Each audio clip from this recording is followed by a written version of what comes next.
ঠিকই শুনছেন, 10 গোলের ম্যাচ, একটা বিশ্বকাপে 10 গোলের একটা ম্যাচ, তাও আবার একেবারে শেষ পর্যায়ে এসে কোন ম্যাচে হতে পারে সেটা? নিশ্চয়ই থার্ড ফোর্থ সিলেকশনের যে ম্যাচ সেখানেই হবে, এবং সেই ঘটনাটাই ঘটেছে গতকাল রাতে। যারা যারা জেগে থাকতে পেরেছেন, যারা দেখেছেন, তারা নিশ্চয়ই এন্টারটেইনড হয়েছেন বলা যায়, কারণ ফুটবল গোলের খেলা, অজস্র গোল হয়েছে।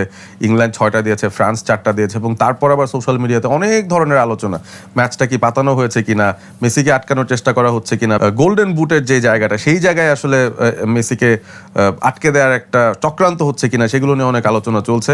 বাট এই ব্যাপারগুলোকে ছাপিয়ে আসলে আমাদের সবচেয়ে বড় আলোচনার বিষয় নিশ্চয়ই হবে বিশ্বকাপের সেই অল ইম্পর্টেন্ট ফাইনালটা, যেটা আজকে রাতে 1টার সময় অনুষ্ঠিত হবে, স্পেন ভার্সেস আর্জেন্টিনার।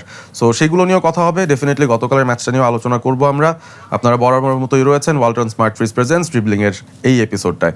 আপনাদের সঙ্গে রয়েছে আমি আহমেদ বিন পারভেজ, এবং আজকে it's my privilege once again to invite Noman Mohammad, senior সাংবাদিক, এবং সেই সাথে এই মুহূর্তে বাংলাদেশের সবচেয়ে জনপ্রিয় কন্টেন্ট ক্রিয়েটরদের মধ্যেও একজন। নোমান ভাই, ওয়েলকাম ব্যাক। না, থ্যাংক ইউ ভেরি মাচ। কিসের জনপ্রিয়টন ভাই? খেলা টেলা নিয়ে আড্ডা দিই, ডাকছেন আবার আড্ডা দিতে আসলাম, ভালো লাগছে। এবং আমাদেরও খুব ভালো লাগছে, কারণ আপনার সঙ্গে আড্ডা দেওয়া বরাবরই খুবই ইন্টারেস্টিং, এন্টারটেইনিং। নোমান ভাই, প্রথম প্রশ্নই যাই, মানে ব্যাপারটা হচ্ছে যে সোশ্যাল মিডিয়াতে যা দেখছি, বিষয়টা আসলে কতটুকু সত্য যে এটা নাকি পাতানো ম্যাচ? বাংলাদেশে দেখছেন, পৃথিবীর কোথাও নাই। আর কোথাও কি দেখেছেন? পৃথিবীর কোথাও নাই। এইটা নিয়ে ধরেন ঠিক আছে, এখন ধরেন আমাদের প্যাটার্নটা এরকম, আমরা এখন কি করবো? এই আমাদের মধ্যে আমি আপনিও আছি, আমরা তো আর এর বাইরে, আমাদের সোসাইটির বাইরে তো আসলে কেউ না। এই প্রথম দাবি উঠলো যে বিশ্বকাপের তৃতীয় স্থান নির্ধারণী ম্যাচের গোল অ্যাসিস্ট এগুলো কাউন্ট হতে পারবে না, কারণ এই ম্যাচের কোনো ইম্পর্টেন্স নাই। আচ্ছা, ইম্পর্টেন্স তো নাই, এটা তো ট্রু, এবং আমি নিজেও আমার পার্সোনাল মতামত যদি জানতে চান, আমি চাই এই ম্যাচটা আসলে বাতিল করে দাও। ইউরোতে কিন্তু আগে ছিল, ওটা পরে বাতিল করে এটা কোনো গুরুত্ব নেই ভাই। দুইটা দল ফাইনালে উঠতে চাচ্ছে, তারা হচ্ছে গিয়ে সেমিফাইনালে হেরে গেল। এটা কত বড় ট্র্যাজেডি তাদের জন্য, তাদেরকে আবার খেলতে নামিয়ে দেওয়াটা এটা একটা অ্যাবসার্ড ব্যাপার। মানে আমি আমার প্ল্যাটফর্মে বলছিলাম যে ধরেন হচ্ছে গিয়ে আমি এভারেস্ট জয় করার মিশন নিয়ে যাচ্ছি, লাস্ট স্টেপটাতে গিয়ে আমি উষ্টা খেয়ে পড়ে গেলাম, এবং তারপরে আমার বলা হলো যে এবার দেখি তো কেউ ক্রাডং জয় করো। তো এটা তো আসলে হয় না, মানে এটা কিভাবে হয়? কিন্তু ওই যে আলোচনা যে না, এখন এখানে এই ম্যাচের গোল অ্যাসিস্ট কাউন্ট হবে না, ভাই এটা ওয়ার্ল্ড কাপের ম্যাচ, কামন, মানে এখানে গোল অ্যাসিস্ট কাউন্ট হবে না? তাহলে তো হচ্ছে কি এই যে মেসিকে ঠেকানোর জন্য যে এত চক্রান্ত, তাহলে যে ওলিসে যে 7টা অ্যাসিস্ট করেছে কাউন্ট হবে না? বেলিংহামের যে 7 গোল ইংল্যান্ডের সর্বোচ্চ এক সিজন, মানে 100 মানে সবচেয়ে বেশি কাউন্ট হবে না? বুকায়ো সাকার হ্যাট্রিক কাউন্ট হবে না? কোনো কিছুই কাউন্ট হবে না। তাহলে কাউন্টটা কি হবে? খালি রেজাল্টটা কাউন্ট হবে। হ্যাঁ ঠিক আছে, ইংল্যান্ড জিতেছে, ফ্রান্স হেরেছে, এই রেজাল্টটাই শুধুমাত্র কাউন্ট হবে। আমার কাছে অ্যামেজিং লাগে। একটা হচ্ছে বন্ধু বান্ধবের গল্পের সময়, আড্ডার সময় অনেক কিছু হতে পারে। আমি আপনি কিন্তু যখন অফ এয়ার কথা বলবো, তখন আমি আপনাকে এমন কিছু বলতে পারি, আপনি আমাকে এমন কিছু বলতে পারেন যেটার আসলে কোনো মানে যুক্তির মধ্যেই পড়ে না। হয় সেটা বন্ধু বান্ধব, এটা তো হয়, কত কিছু আমরা বলি টলি না। কিন্তু এটার রীতিমতো একটা সোশ্যাল মিডিয়া ক্যাম্পেইন হয়ে যাচ্ছে, হয়ে গিয়েছিল যে না এই ম্যাচ, মানে আমার তো ধারণা তৃতীয় স্থান নির্ধারণী ম্যাচটার আগে যদি আমরা আর সপ্তাহখানেক সময় পাইতাম, তাহলে ফিফার কাছে স্মারকলিপি টেপে চলে যেত যে এই ম্যাচের কোনো কিছু যেন কাউন্ট না করা হয়। আমার কাছে যেটা আপনি শুরুটা করেছেন সেটা খুব ইম্পর্টেন্ট।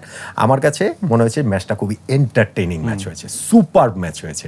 এটাকে আমি থ্রিলার বলতে পারবো না, যেহেতু এটার কোনো গুরুত্ব নাই, কিন্তু এই ওয়ার্ল্ড কাপের সবচেয়ে এন্টারটেইনিং ম্যাচগুলোর একটা, এবং সেই এন্টারটেইনমেন্টটা হচ্ছে গিয়ে ফুটবলের বা যে কোনো স্পোর্টসের বেসিক এন্টারটেইনমেন্ট, আনন্দ। আমাদের অনেক রকম এন্টারটেইনমেন্ট কিন্তু আছে, আমরা অনেক উদাহরণ, এই ওয়ার্ল্ড কাপে আমার কাছে best match England versus Mexico, সেটা ভিন্ন কারণে, মানে ম্যাচের যে পরিস্থিতি, রেড কার্ড খাওয়া, অল্টিটিউড, ইংল্যান্ডের যেইভাবে হচ্ছে গিয়ে তারা করেছে সবকিছু মিলিয়ে।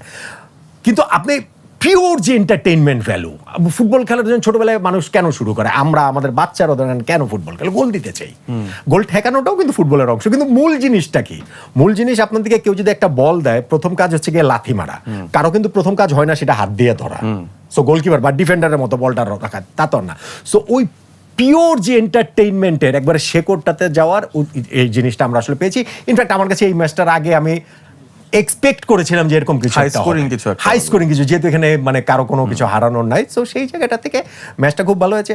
কিলিয়ান এমবাপ্পে খুব ভালো করেছেন। এখন যদি সেটা পাতানো ম্যাচ হয়, আমার কাছে আরেকটা জিনিস আছে, সেটা হচ্ছে গিয়ে এই এতদিন ধরে শুনলাম যে ফিফা ষড়যন্ত্র করেছে আর্জেন্টিনার জন্য বিশ্বকাপ জিতে, আর্জেন্টিনার পক্ষে রেফারি দিয়েছে, আর্জেন্টিনার পক্ষে ট্রাভেল স্কেজুয়াল তৈরি করেছে, আর্জেন্টিনার পক্ষে সূচি তৈরি করেছে, আর্জেন্টিনার পক্ষে পর্তুগালের রানার্স আপ বানায় দিচ্ছে, তারপর আরো যা যা করার অল অফ এ সাডেন এখন থেকে আর্জেন্টিনার বিপক্ষে চলে গেল, মেসির বিপক্ষে চলে গেল। সো ওই সেম ফ্যানটাই কিন্তু দুই রকম কথা বলতেছে। আমি তাদের ফ্যান সত্তা, ফ্যানটা তো এরকমই হবে, অনেক রকম অনেক কিছু করবে, সেই পাগলামির জায়গাটা তো থাকবেই, কিন্তু এন্ড অফ দ্য ডে যে আমাদের সেই রেসপেক্টটাও দিতে হবে। আমাদের রেসপেক্ট দিতে হবে যে কিলিয়ান এমবাপ্পে নামের একজন ফুটবলার যিনি 3টা ওয়ার্ল্ড কাপে, তার বয়স 27 বছর, 22টা গোল করে ফেলেছেন। এটা আসলে অ্যামেজিং। আমরা এই ফুটবলারটাকে যদি আমরা এনজয় করতে না পারি, আপনি যেই দলের সাপোর্টার হন, আপনি আর্জেন্টিনার হন, ব্রাজিলের হন, স্পেনের, যেই দলের হন, তাইলে আসলে এটা হইল না আর কি। এন্ড অফ দ্য ডে যে আসলে হইল না, ওই জায়গাটাতে আমাদেরকে মনে হয় যে প্রত্যেকে আরেকটু যদি আমরা অন্যভাবে ওইভাবে যদি চিন্তা করি, তাহলে ফুটবলটা আমাদের জন্য উপভোগ্য হবে। আমি জাস্ট শুধু এখানে আরেকটা লাইন একটু অ্যাড করতে চাই। ধরেন সেম সিচুয়েশনটা যদি রিভার্স হতো তাহলে কি হতো? ধরেন আর্জেন্টিনা সেমিফাইনালে হেরে গেছে, লিওনেল মেসির গোল্ডেন বুট জয়ের চান্স আছে, তখন আর্জেন্টিনা তৃতীয় চতুর্থ স্থান নির্ধারণী ম্যাচে, এই সেম মানুষগুলো কি বলতেন যে না এই ম্যাচটার কোনো গুরুত্ব নাই, এই ম্যাচের গোল বাতিল করে দেওয়া হোক, বা এরকম রেজাল্ট হলে 6-4 হলে বলা হতো ম্যাচ পাতানো? বলতাম না তো, আমরা বলতাম না। তো তাহলে আমরা এখন কেন বলবো? কি কারণে বলবো? কেন আমরা নিজেদেরকে বঞ্চিত করবো? এতে ফিফার কিছু যায় আসে না, ইংল্যান্ডেরও কিছু যায়, কিলিয়ান এমবাপ্পেরও কিছু যায় আসে না, কিন্তু নিজেরা যে নিজেদেরকে বঞ্চিত করি যে শুধুমাত্র আমার রাইভালরি বা আমার টিমের ওইটার জন্য, সেইটা টু সাম এক্সটেন্ট কিছুটা একটু মানে খেলাধুলার যে ফান পার্টটা আছে সেই জায়গা থেকে একটু স্যাড পার্টের জায়গাটাতে আসলে এখানে চলে আসে। না অবশ্যই, এবং এই থার্ড প্লেস ম্যাচটার মধ্যেও আসলে ফুটবলীয় জায়গা থেকেও এত কিছু দেখার ছিল, এত কিছু বোঝার ছিল। দেশমের এক্সপ্রেশন দেখে বোঝা যাচ্ছে যে তিনি খুবই বিরক্ত। তার ক্যারিয়ারের শেষ ম্যাচটা তিনি আসলে চাইছেন না এরকম কিছু হোক, কিন্তু একটা পর্যায়ে তিনি তার ডাগআউটে বসে আছেন, উঠছেনই না, এতটা বিরক্ত। ফার্স্ট হাফের 4-0, মানে ইংল্যান্ডের ফিনিশিং দারুণ ছিল, কোনো সন্দেহ নাই, বাট সালিবাকে ছাড়া ফ্রান্সেরও যে ডিফেন্সটা একেবারেই খুবই অন্যরকম হয়ে যায়। উপমেকানো না থাকলে কি হয় সেটা একটা চাক্ষুষ প্রমাণ আমরা দেখলাম। জায়ার এমেরি অ্যাটাকিং মাইন্ডেড একজন প্লেয়ার, তাকে র্যাবিওর সাথে একটা লিঙ্ক আপ করে দেওয়া হলো পিভটে। প্রচুর ফ্লজ ফ্রান্সের এই অ্যাপ্রোচটার মধ্যেই ছিল, বাট আমার কাছে যেটা মনে হয় যে দুই টিমই আসলে ডিফেন্সিভ চিন্তা ভাবনা করেই নাই, তারা শুধু অ্যাটাক করতে গিয়েছে। ইউ অ্যাটাক উই অ্যাটাক, এটাই অনেকটা বাস্কেটবল গেমের মতো হচ্ছিল, যে যতবার অ্যাটাকে যাচ্ছে মনে হচ্ছে গোল হতে পারে। ইংল্যান্ড সফল হয়েছিল ফার্স্ট হাফে, ফ্রান্স সফল হয়নি, বাট সেকেন্ড হাফে তারাও গোল পাওয়া শুরু করেছে। So that was the pattern আমার কাছে মনে হলো। আমার কাছেও আরেকটা জিনিস আমার কাছে যেটা মনে হয় সেটা হচ্ছে যে কিলিয়ান এমবাপ্পে লোভী। আমি এই জিনিসটাও দেখেছি, সে প্রচন্ড রকম লোভী। কেন লোভী? কেননা সে গোল্ডেন বুটের জন্য খেলছে, এই ম্যাচে তো কোনো গুরুত্ব নাই। কেন হ্যারিকেনকে তো খেলায় নাই, হ্যারিকেন তো খেলে নাই, জুড বেলিংহাম শেষে নামছে, কিন্তু ওরা তো লোভী না।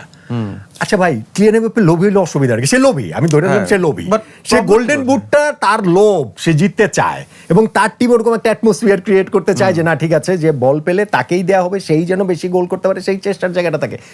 প্রবলেমটা কোথায় সেখানটাতে? এখানটা তো আমি তো এই লোকের কোনো সমস্যা দেখতে পাচ্ছি না। এমন যদি হতো যে না এইটার কারণে টিম হ্যাম্পার হচ্ছে, ধরেন আমি একজন ডিফেন্ডারকে দিয়ে গোল করানোর চেষ্টা করছি, তাহলে আমি একটা বুঝতাম যে না এটা তো টিমের সাথে গেল না। কিলিয়ান এমবাপ্পে, সো এই লোকটাতে সমস্যার জায়গাটা কোথায়? আমি এইটাও আমার বোধের জায়গা নাই, কিন্তু ঠিক আছে, সমর্থক আমরা নানান পাগলামি তো গত 39 দিন ধরে দেখেছি, এবং এই পাগলামিগুলো এক অর্থে আবার মানে অন্যভাবে দেখলে মজাও লাগে। ঠিক আছে ভাই, আমরা তো আর ধরেন আমাদের ডোমেস্টিক ফুটবল নিয়ে আমরা তো আর সেরকম করতে পারি না, ইউরোপিয়ান ফুটবল নিয়ে হয়, কিন্তু সেইটা আবার ঠিক এইরকম মানে চায়ের দোকানে, হাটে, মাঠে ঘাটে, সেটা আমি আপনি করতে পারি, অনেকে তাদের সার্কেলে করে, বার্সা, রিয়াল, ইউনাইটেড সিটি, মানে ওইটা একটা জায়গায় থাকে। কিন্তু এই যে আমাদের মোটামুটি বাংলাদেশে 20 কোটি মানুষের মধ্যে সিরিয়াসলি 15 কোটি মানুষ যে ইনভলভ হয়ে থাকে, একেবারে ইনভলভ, এইটা আসলে অ্যামেজিং। তো সেইখানে সমর্থকটা বলুক, যে যেরকম বলুক, একটা ইয়ে করুক, সেটারও মজা আছে। আপনি যেহেতু এই কনটেক্সটাই আনলেন যে বাংলাদেশে কোন দলের সমর্থক বেশি, আর্জেন্টিনা ডেফিনেটলি এই মুহূর্তে সবচেয়ে বেশি, অন্তত আওয়াজ দিচ্ছেন সবচেয়ে বেশি, সেই জায়গাটা আমরা বলতে পারি। আর্জেন্টিনা স্পেনের ফাইনাল, এবং অনেকে এটাকে একটা ফ্রেন্ডশিপ ব্যাটেল বলছেন, অনেকে বলছেন বার্সা ভার্সেস বার্সা, অনেকে বলছেন বার্সা ভার্সেস অ্যাথলেটিকো মাদ্রিদ। এই ধরনের অনেক নোশন আসছে, বাট একটা নোশন সেভাবে আসছে না, সেটা হচ্ছে যে আসলে এটা একটা কোনো rivalry, it's not a rivalry. বিষয়টা হচ্ছে খুব বন্ধুত্বপূর্ণ দুটো টিম, মানে দুই টিমের প্লেয়ার্স, কনটেক্সট, কালচার, ল্যাঙ্গুয়েজ যাই বলি না কেন, একটা সিমিলারিটি প্রচুর আছে, এবং স্পেশালি লিওনেল মেসিকে কেন্দ্র করেই এই বিষয়টা আছে, বার্সেলোনাকে কেন্দ্র করে একটা বিষয় আছে। তো এগুলার কারণেই এই ম্যাচটার হাইপটা অন্যরকম। সো অনেকে বলছেন যে ফুটবলের নাকি আলটিমেট সৌন্দর্যের জায়গাটা এই ম্যাচের মাধ্যমে আসবে। ল্যাটিনের একটা প্লেয়ার, যেখানে আবার মেসির মতো একজন প্লেয়ার আছেন, এবং ওইদিকে স্পেন যারা দলগতভাবে ইউরোপিয়ান দল হওয়ার পরও তাদের মধ্যে একটা ল্যাটিন প্লেয়ার বা ফ্লেভার আছে। সো দুইটা best culmination of two best teams of different styles তারা নাকি মিট করছে, এটাই নাকি এই ম্যাচের সৌন্দর্যটা বর্ধন করছে। নট নেসেসারিলি, আমার কাছে সেটা মনে হয় না। এখনকার ফুটবলটা যেই জায়গাটাতে চলে গেছে আপনি খুব একেবারে ডিফাইন করতে পারবেন না। ইনফ্যাক্ট আপনি এই স্পেনকেও বলতে পারবেন না যে একেবারে টিকি টাকার স্পেন। ইনফ্যাক্ট এই আপনি আর্জেন্টিনাকেও আপনি কোনো একটা জায়গা দিয়ে আপনি ডিফাইন করতে পারবেন না যে ছোট ছোট পাস খেলছে আর্জেন্টিনা ফুটবলে যেটা হয় আর কি, তারপরে কুইক 3-4টা পাস খেলে তারা অপোনেন্টকে ওপেন করে দেয়। আপনি নট নেসেসারিলি এই টিমটার মধ্যে সেটা সবসময় যে দেখবেন তা কিন্তু না, বিষয়টা কিন্তু এরকম না। সো আপনি ওভারঅলও যদি আপনি চিন্তা করেন ব্রাজিলের ফুটবলে সাম্বা আসলে কোথায় আছে? ইংল্যান্ডের ফুটবলে আপনি সারা জীবন দেখেছি ওই যে full back, long ball, cross আছে। আপনি ওই দিন ইংল্যান্ড আর্জেন্টিনা ম্যাচে আর্জেন্টিনা যতগুলো ক্রস করেছে, অবভিয়াসলি ইংল্যান্ড সেটা ইনভাইট করে নিয়েছে, কিন্তু স্টিল এতগুলো ক্রস করেছে, এটা একটা অ্যামেজিং। একটা ইংল্যান্ড জাতীয় দলের এগেইনস্টে লাতিন আমেরিকার একটা দল এতগুলো ক্রস করার পর করেই যাচ্ছে এবং কতগুলো অপরচুনিটি ক্রিয়েট হচ্ছে। আমি এই কারণে বললাম যে আসলে ঠিক এখনো ওই রকম জিনিসগুলো আর এখনো খুব একটা নাই, যেহেতু খেলাটা এখন অনেক বেশি বৈশ্বিক হয়ে গেছে। লাতিনের মানে ওই 16-17 বছরের বাচ্চা টাচ্চারা চলে আসতেছে হচ্ছে কি ইউরোপে খেলার জন্য, ফলে এই ডিফারেন্সের জায়গাটা থাকে না। আর যাকে নিয়ে বলা হচ্ছে লিওনেল মেসি, তিনি তো আসলে মানে ইউরোপীয়, তিনি তো আসলে স্পেনেরই। একটা সময় এটাই বলা হতো যে মেসি যতটা স্পেনের ততটা আসলে আর্জেন্টিনার না, আর্জেন্টাইনরাও তাকে ততটা ওন করতো না। ইনফ্যাক্ট 2014 ওয়ার্ল্ড কাপ পর্যন্ত আমি যদি সেভাবে বলি যে 14 ওয়ার্ল্ড কাপটাতে সে যেহেতু ফাইনালে গিয়ে হেরেছে, ওইটা একটা ট্রাজিক ব্যাপার ছিল। তারপরে আর্জেন্টাইনদের কাছে তার একটা অ্যাকসেপ্টেন্সের জায়গাটা তৈরি হয়েছে। আমি তাই এটাকে যে খুব ফ্রেন্ডশিপ ব্যাটেল ট্যাটেল এগুলা বলার জন্য হয়, কিন্তু এন্ড অফ দ্য ডে যে ধরেন এই ফাইনালটাতে যদি ব্রাজিল আর্জেন্টিনা মুখোমুখি হতো, ধরেন হচ্ছে গিয়ে ইংল্যান্ড ফ্রান্স মুখোমুখি হতো, বা জার্মানি হচ্ছে গিয়ে সঙ্গে ইংল্যান্ড মুখোমুখি হতো, তাহলে বিষয়টা যেরকম থাকতো এইটাও আমার কাছে আলাদা না। হ্যাঁ, এই জিনিসটার মানে মোড়কটা একটু আলাদা হয়, আমরা ওইটা আলোচনাটা একটু অন্যভাবে করি। ইংল্যান্ড আর্জেন্টিনা যখন মুখোমুখি হয়েছে আমরা আলোচনা করেছি না ফকল্যান্ড, না এখানে ম্যারাডোনা হ্যান্ড ওভার, না এটা হচ্ছে গিয়ে রাতিন আবার মারা গেলেন কয়েকদিন আগে, বেকহামের লাল কার্ড, বেকহামের প্রতিশোধ। কিন্তু এইটাতে আপনি সেইটা দেখছেন না, শুধুমাত্র মেসির কারণেই দেখছেন না। আর যেহেতু এই দুইটা দেশের মধ্যে আসলে ঠিক সেই অর্থে ফুটবল রাইভালরির জায়গাটা আসলে কোথায় তৈরি হবে, মেসি বরং সেটাতে একটা সেতুবন্ধের জায়গা তৈরি করছেন। কিন্তু প্রিপারেশনের জায়গা বলেন, ম্যাচ প্রিপারেশন, এবং যখন ম্যাচটা শুরু হবে তারপরে দুই দলের কোচ যতই গুরু শিষ্য হোক, ইয়ামাল এবং মেসি যতই ধরেন স্পিরিচুয়াল গুরু শিষ্য হোক, একে ম্যাটার করে না। এবং সেখানে প্রত্যেকটা দুইটা দলই আসলে তাদের 100%-এর বেশি দিয়ে চেষ্টা করবে। আর্জেন্টিনা 4 বছর আগে বিশ্বকাপ জিতেছে বলে এইবার তারা মানে না জিতলেও চলে, ফাইনালের আগে এই ভাবনার সুযোগ নাই। আবার ধরেন স্পেনের এই দলের সামনে তো আগামী 3টা বিশ্বকাপ পড়ে আছে, ফলে এবার না জিতলেও কিছু নেই ভাই। এটা যখন ওয়ান অফ ম্যাচ, এটা যখন ফাইনাল, তখন হিসাব একটাই, জিততে হবে, এবং সেইভাবেই দুইটা দল নামবে। ওয়েল, এই কনটেক্সটে আমরা যদি চিন্তা করি, অনেকে আসলে বলছেন যে স্পেন যে ধরনের ফুটবল খেলেছে সেটা তাদেরকে আসলে ওই মাত্র একটা গোল কনসিড করতে হেল্প করেছে, তাদের ডিফেন্সিভ স্ট্রাকচারটাকে ঠিক রাখতে হেল্প করেছে উইদাউট বিইং ভেরি ডিফেন্সিভ। মানে ইনফ্যাক্ট আমরা যদি পর্তুগালের ম্যাচে যাই, সেখানে তারা পর্তুগালের মিডফিল্ডে যথেষ্ট সম্মান জানিয়ে তারপর কিন্তু তাদের খেলার ছকটাকে অন্যরকমভাবে বেঁধেছিল। ফ্রান্সের সাথে তারা খুব হাই রিস্ক একটা স্ট্র্যাটেজিতে গিয়ে হাই লাইনে খেলে ফ্রান্সকে অফসাইডের ট্র্যাপে ফেলে তাদের গতিটাকেই তাদের অপোনেন্ট বানিয়ে তারপর কিন্তু স্পেন ম্যাচটা সুন্দর করে বের করেছে। সো তাদেরও আসলে বেশ কিছু ওয়ে আছে to play against different teams. এই ফাইনালটাতে আর্জেন্টিনা পড়ছে ভেরি আনপ্রেডিক্টেবল আমার কাছে মনে হয়, কারণ আর্জেন্টিনাও এক ম্যাচে দেখা যায় যে তাদেরও ভিন্ন ভিন্ন কনটেক্সট থেকে ভিন্ন ভিন্ন জায়গা থেকে অপশন আসছে, বাট ডেফিনেটলি সবার মাঝখানে মেসি। এই স্পেন টিমটার এগেইনস্টে নাকি আর্জেন্টিনা ফুটবল খেলে জিততে পারবে না, তাদের নাকি একটু ফিজিক্যাল হতে হবে, তাদের নাকি স্পেনকে একটু ডিসরাপ্ট করতে হবে, তাইলেই নাকি জেতার চান্স আছে। মানে এই রকম কোন নোশন কি আছে? এটাকে যদি আপনি নেগেটিভলি দেখেন একরকম, কিন্তু আর্জেন্টিনা ফুটবলের প্যাটার্নটা কিন্তু এরকম। আর্জেন্টিনা ফুটবল, আপনি ইংল্যান্ডের সঙ্গে ম্যাচটা দেখেন, আর্জেন্টিনা তো সেটাই চেষ্টা করেছে, ইনিশিয়েটটা করেছে, এটা মানে করে, কারণ লাতিন স্পেশালি আর্জেন্টাইন তারা হচ্ছে গিয়ে প্রতিপক্ষের সঙ্গে ওই বডি কন্ট্যাক্টে যাবে, লাল কার্ড হবে, রেফারিকে প্রেসার ক্রিয়েট করবে, ওইটা ওদের বেস্টটা বের করে আনে। সো এদের খেলার প্যাটার্ন, এটা জাতিগতভাবেই তাদের এই মানে ওই ফুটবলের প্যাটার্নটাই এরকম। এইটার সঙ্গে স্পেনের সাথে যে তারা এইটা ছাড়া জিততে পারবে না, অথবা এইটা কইরেই তাদের জিততে হবে, আমার কাছে সেই জিনিসটা আসলে মনে হয় না। আর্জেন্টিনার যেটা আমার কাছে এই ওয়ার্ল্ড কাপে অ্যামেজিং লেগেছে, অনেকগুলো অ্যাসপেক্টও রয়েছে, যেমন ধরেন লাস্ট মোমেন্টে গোল দেয়া, আপনি এইটা কোনোভাবে রিলেট করতে পারবেন না। একটা দল যারা গত ওয়ার্ল্ড কাপের 17 জনকে রিটেইন করেছে, মোটামুটি একটা বৃদ্ধ দল, সেই দলটা ম্যাচ যত গড়াবে তত তাদের আরো বৃদ্ধ হয়ে যাওয়ার কথা, যদি আপনি সেভাবে বলেন, ক্লান্ত শ্রান্ত হয়ে যাওয়ার কথা। তারা ওই সময় ওই এনার্জিটা কোত্থেকে পায়? আর্জেন্টিনার মধ্যে এবার আমি একটা স্ট্রিট ফাইটার দেখেছি, একদম স্ট্রিট ফাইটার। মানে মনে করেন ডিয়েগো ম্যারাডোনা যেরকম একরকম ছিলেন, ওটা ভিন্ন ফরম্যাটে এরা প্রত্যেকে আছেন। Including Lionel Scaloni. ভদ্রলোক বিশ্বকাপ জয়ের পরও এইভাবেই দাঁড়িয়ে থাকেন, কিন্তু ভেতরে একটা স্ট্রিট ফাইটার আছে এবং সেটা আমরা প্রতিটা ম্যাচে দেখতে পেয়েছি। এখন স্পেনের সঙ্গে তারা ওইটা যদি করতে পারে, যেটা তাদের ওইটা ডিসরাপ্ট করতে পারলে এটা তাদের জন্য সুবিধা হবে। এটা তো আসলে স্ট্র্যাটেজির অংশ। এইটার সঙ্গে ফুটবল নন ফুটবল এগুলোর কোনো সম্পর্কের জায়গা নাই। এবং আপনি যেটা বলেছেন, এবার আমার কাছে মনে হয়েছে এবার টপ যে নেশনসগুলো আছে football playing nation, elite football playing টিমগুলোর মধ্যে আর্জেন্টিনার ভ্যারাইটি সবচেয়ে বেশি এই ওয়ার্ল্ড কাপে। আর্জেন্টিনা সবচেয়ে বেশি ভিন্ন ভিন্নভাবে খেলেছে। আর্জেন্টিনা ধরেন হচ্ছে গিয়ে 3 মিডফিল্ডার নিয়ে শুরু করেছিল, আর্জেন্টিনা 4 মিডফিল্ডারে গিয়েছে। আবার লাস্ট ম্যাচটাতে হচ্ছে গিয়ে সিমিওনে উইঙ্গার নিয়েছে, উইঙ্গার লেস তারা খেলেছে। তারা হচ্ছে গিয়ে যে 2 ফরওয়ার্ডের একজন লিওনেল মেসি, তাকে কি আপনি কি বলবেন? ফরওয়ার্ড বলবেন, 9 বলবেন, 9.5 বলবেন, 10 বলবেন, কি বলবেন? আবার মেসি আবার যেই সব ম্যাচে পারছেন না সেই সব ম্যাচে সাইডে সরে গিয়ে 15 মিনিটে ডিফারেন্স মেক করে দিচ্ছেন। ফলে অনেকগুলো কিন্তু জায়গা থেকে এই লিওনেল স্ক্যালোনি আমার কাছে মনে হয় সে খুবই আন্ডাররেটেড কোচ। মানে আপনি বিশ্ব ফুটবলের এলিট কোচদের আলোচনা করলে কিন্তু আপনি স্ক্যালোনি আলোচনা করবেন না।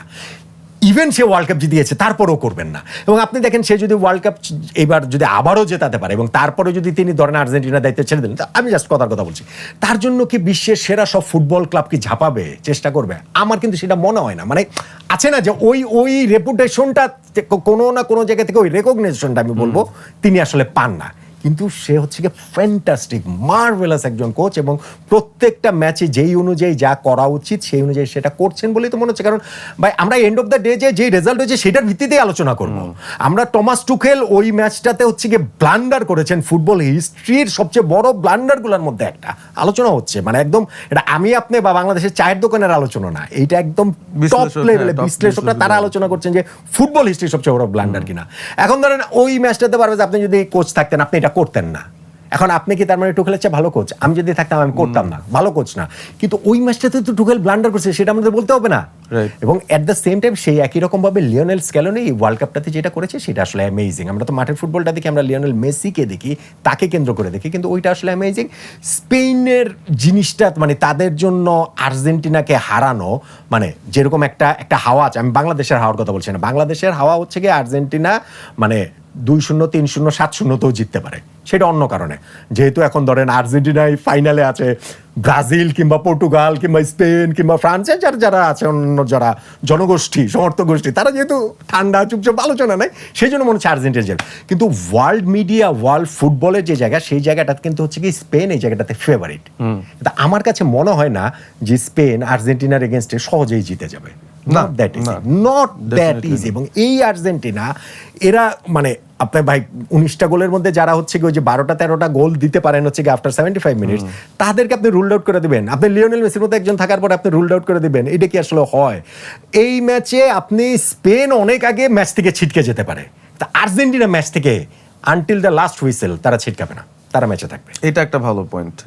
স্পেন সোফার কিন্তু এই পুরো ওয়ার্ল্ড কাপে কোনোদিন পিছিয়ে থাকেও নি। আমি সেটা বলছি, মানে স্পেনের আমার 2টা প্রবলেম মনে হয়, মানে আমার সিরিয়াসলি 2টা প্রবলেম মনে হয়, যেটা অনেকে হয়তো বা খেলা দেখে রিলেট নাও করতে পারেন। স্পেনের গোলটা কোত্থেকে আসবে আমি কিন্তু শিওর না। দেখেন স্পেন যেই 2টা ম্যাচে জিতেছে লাস্ট মোমেন্টের গোলে, পর্তুগাল এবং মিকেল মেরিনো, মানে পর্তুগালের সাথে জিতলো, বেলজিয়ামের সাথে জিতলো, ম্যাচ তারা ডোমিনেট করছে, ম্যাচ তাদের গ্রিপে আছে। স্পেন গোল খাবে না, এই ফিলিংটা আছে, বোঝা যাচ্ছে এই গোল, কিন্তু গোলটা হবে সেটা কি বোঝা যাচ্ছিল?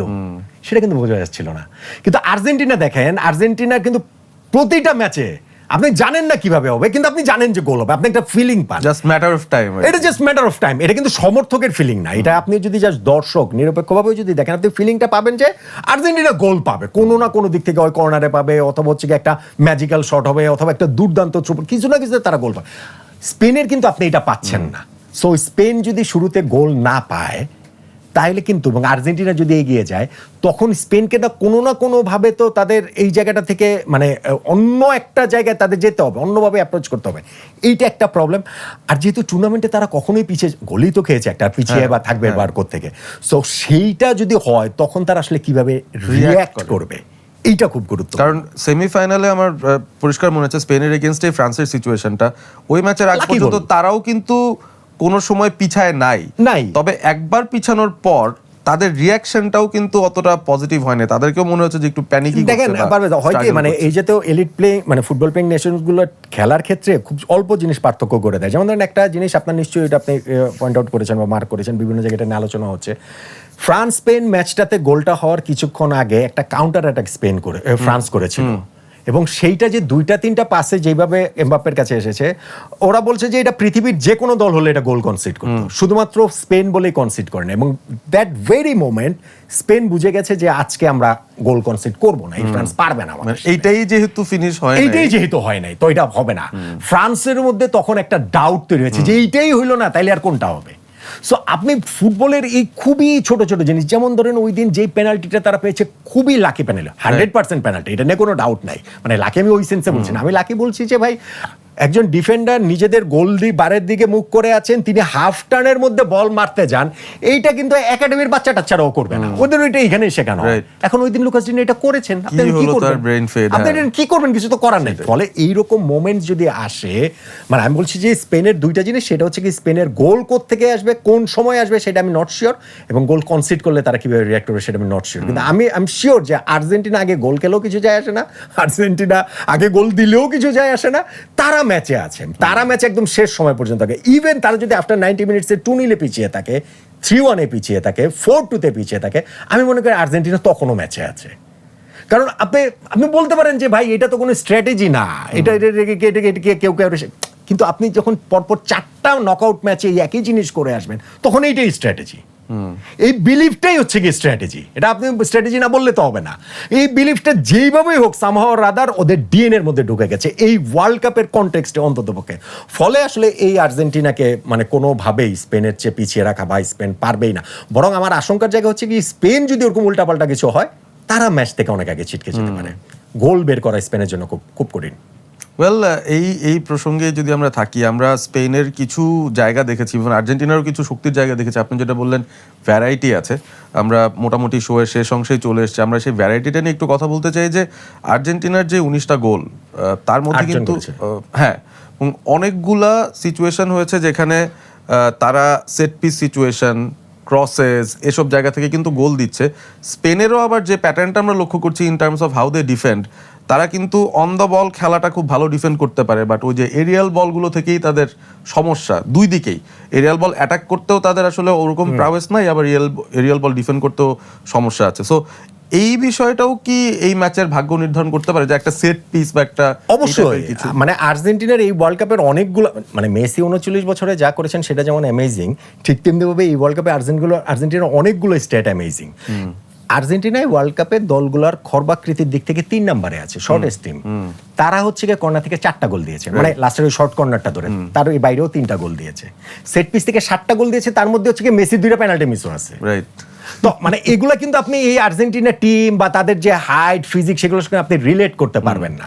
আর্জেন্টিনা কেন কর্নারে ভালো হবে? এবং আপনি একটা ম্যাচের কথা, ম্যাকলিস্টার যে গোলটা দিলেন, আপনি দেখবেন যে ঠিক তারপরই কিন্তু যে স্ক্যালোনি সব কোচরা গিয়ে কিন্তু ওয়াল্টার স্যামুয়েলের সঙ্গে হচ্ছে হাত টাক করছে, মানে বোঝা যাচ্ছে যে তারা এইটাকে কতভাবে ট্রেনিং গ্রাউন্ডে এটাকে হচ্ছে গিয়ে ড্রিল করেছে, ভেরি ওয়েল ড্রিল টিম।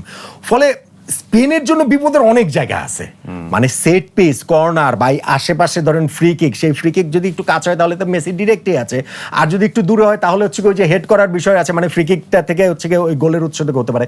তো অনেকগুলো আর্জেন্টিনার ভ্যারাইটি যেমন এটাকে আছে, অনেকগুলো জায়গা থেকে গোল আসতে পারে, ম্যাচের বিভিন্ন সময়ে গোল আছে, দলের বিভিন্ন পজিশনে গোল আছে। তাদের 2 সেন্ট্রাল ডিফেন্ডার 2জনই গোল দিয়েছে। তাদের হচ্ছে গিয়ে ওই শুধুমাত্র হুলিয়ান আলভারেজের কথা যদি আমি বাদ দেই, তাহলে তারপরও কি একটা গোল দিয়েছেন সেটাই তো ফ্যান্টাস্টিক।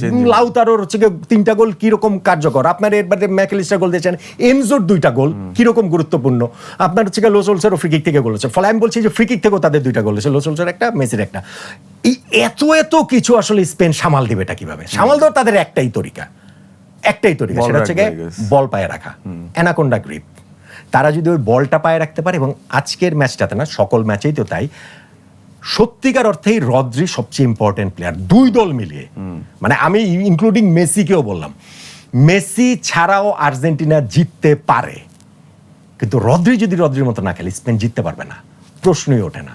কারণ রদ্রির রোলটা ডিফেন্সের সামনে শুধু শিল্ড করা না, মেসি যে এলাকাটাতে রোম করে সেই এলাকাটা গার্ড দেয়া, মেসির পাসিং লেনটা বন্ধ করে দেয়া, যেটা আসলে খুব ভিজিবল না, মানে আমরা অত ওইভাবে দেখতে পাবো না, ট্রায়াঙ্গল গুলাতে হচ্ছে গিয়ে সবসময় গিয়ে একটা মানে একটা অপশন থাকা, নেক্সট একটা অপশন থাকা, সো সবকিছু মিলিয়ে এই ওয়ার্ল্ড কাপটা তার ফ্যান্টাস্টিক কাটছে সত্যিকার অর্থে। ব্যালন ডিওর উইনিং ফরমেশন, এখন শেষটা তিনি ভালো করতে পারেন কিনা সেটা, আর লামিন ইয়ামাল তো আছেন, ইয়ামাল ভার্সেস মেসি, সেইটাও তো একটা মানে নিয়তি নির্ধারিত একটা ব্যাপার মনে হয়। সেই ছবি, সেই 19 বছর পর আবার বিশ্বকাপের মঞ্চে তারা, খুবই খুবই ফ্যাসিনেটিং একটা ম্যাচ হবে সেটা আসলে এক্সপেক্ট আমি করছি। এবং আমি অবভিয়াসলি 6-4 মতো তো আর হবে না, কিন্তু আমি কোনো KGF যে না ঠিক আছে দুই জলটা ক্যান্সেল আউট করে দিচ্ছে, ওইটাও আসলে হবে না। আমি বেশ ভালো একটা রোমান্টিক একটা মানে ফুটবল ম্যাচ, যেটা নিয়ে আমরা অনেকদিন গল্প করতে পারবো, যেই ম্যাচের মধ্যে অনেক সৌন্দর্য থাকবে, অনেকগুলো মোমেন্টস থাকবে, সেই রকম একটা ফাইনালে আসলে এক্সপেক্ট করছি। এখন 2022 ফাইনালের পর ওইটাকে ছাড়িয়ে যাওয়া তো আর সম্ভব না, মানে সবকিছু মিলে, বাট স্টিল ভিন্নভাবে ভিন্ন ধারার একটা খুব মানে দুর্দান্ত ফাইনালের এক্সপেকটেশনে আছে। তো এক্সপেকটেশন যেহেতু করছেন, আমরা আমাদের দর্শকদের জন্য আসলে একটা প্রেডিকশন সবসময় নিই আমাদের গেস্টদের কাছ থেকে। রেজাল্টটা আপনি কিরকম এক্সপেক্ট করছেন? নর্মাল টাইমে শেষ হবে কিনা, এবং তারপর উইনার কে হবে সেটা তো ফাইনাল প্রশ্ন। নর্মাল টাইমেই আমার ধারণা এই ম্যাচ শেষ হবে। এই ম্যাচ 90 মিনিটস ভালো, তাহলে আমরা একটু ঘুমানোর সময় পাবো আর কি। না মানে আই ডোন্ট মাইন্ড, সেটা হচ্ছে কি এক্সট্রা টাইম টাই ব্রেকারে গেলে কোনো ধরেন নর্মাল টাইমে শেষ হবে, যদি এক্সট্রা টাইমে যায় তাহলে আর্জেন্টিনার জয়ের চান্স অনেক বেশি, যদি টাই ব্রেকারে যায় তাহলে আর্জেন্টিনার জয়ের চান্স 100%, কোনো 99% না, মানে আছে না যে 99% না। আর্জেন্টিনার এমি মার্টিনেজ এই ওয়ার্ল্ড কাপে কিন্তু এখন পর্যন্ত কিছু করেন না, এই যে বাজ পাখি গতবারে তো প্রয়োজন হয়তো বা হয় নাই, এই ফাইনালটাই তার হয়ে যেতে পারে। আর যদি ওই যে এক্সট্রা টাইম টাই ব্রেকার ওরকম সময়, সেটা তো আছেই। আর 90 মিনিটসের মধ্যেই যদি রেজাল্টটা, আমার ধারণা 90 মিনিটসের মধ্যেই রেজাল্টটা বের হবে। এবং আমি আপনাদের এখানে আসার আগে জাস্ট আগেই আমার প্ল্যাটফর্মে আমি একটা ভিডিও, জাস্ট প্রেডিকশন ভিডিওটা করে দিয়েছি, এবং আমি বলেছি যে আমি সবসময় প্রেডিকশন ভিডিও করি বা প্রেডিকশন আলোচনা করি, আমার কাছে ভালো লাগে, আমার কাছে এটা একটা ফান মনে হয়। মানে আছে না, মানুষ অনেক সিরিয়াস হয়ে যায়।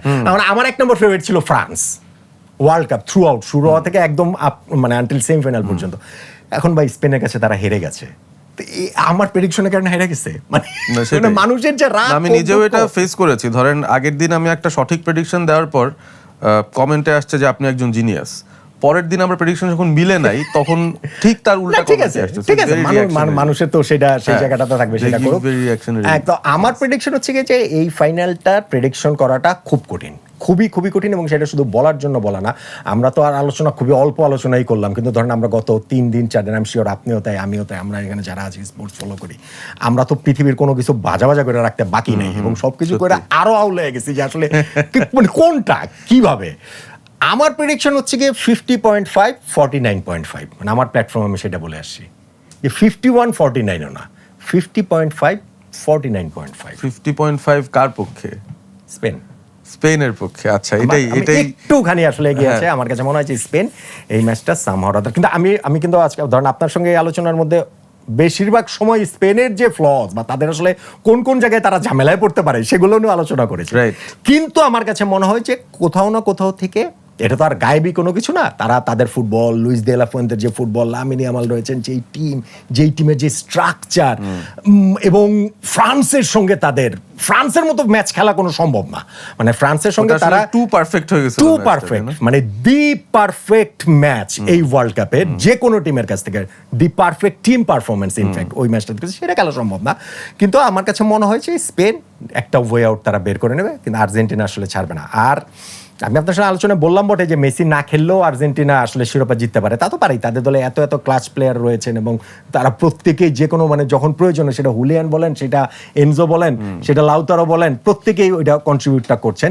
কিন্তু স্টিল আমার কাছে স্টিল এই 39 বছর বয়সে লিওনেল মেসিকে আমার কাছে মনে হয় যে আর্জেন্টিনা বিশ্বকাপ জিতলে, ওই যে আমি 1% যে পার্থক্যটা রেখেছি, সেই 1%-এর পার্থক্যটা লিওনেল মেসি গুছিয়ে দিতে পারেন, তিনিই পারেন। এবং কেউ যদি পারেন সেটা লিওনেল মেসি, নইলে আমি আসলে স্পেনের হাতে বিশ্বকাপ দেখছি। খুবই খুবই আসলে ওই যে যেটা বললাম, অল্প narrow margin, very narrow margin. Obviously খুবই টাইট একটা সিচুয়েশন এখানে, আসলে প্রেডিক্ট করাটা খুবই খুবই ডিফিকাল্ট। আমরা একটু আগে দেখছিলাম ইএ স্পোর্টসেরও একটা প্রেডিকশন, তারা গত 4 বিশ্বকাপ ওয়ার্ল্ড কাপ যারা উইনার রয়েছেন তাদেরটা কারেক্ট প্রেডিকশন দিয়েছেন, এবং তারা এবার ওয়ার্ল্ড কাপ শুরুর আগে প্রেডিক্ট করেছিলেন যে স্পেন নাকি চ্যাম্পিয়ন হবে।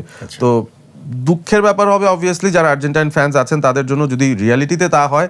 বাট যে টিমে আসলেই মেসি আছেন, যে টিমটার স্ট্রিট ফাইটার স্পিরিট আছে, যে টিমটার স্ক্যালোনি আছেন, যিনি দলটাকে আসলে অন্য একটা মোল্ডেই তৈরি করে নিয়ে এসেছেন, ভেরি ভেরি ডিফিকাল্ট টাস্ক হবে।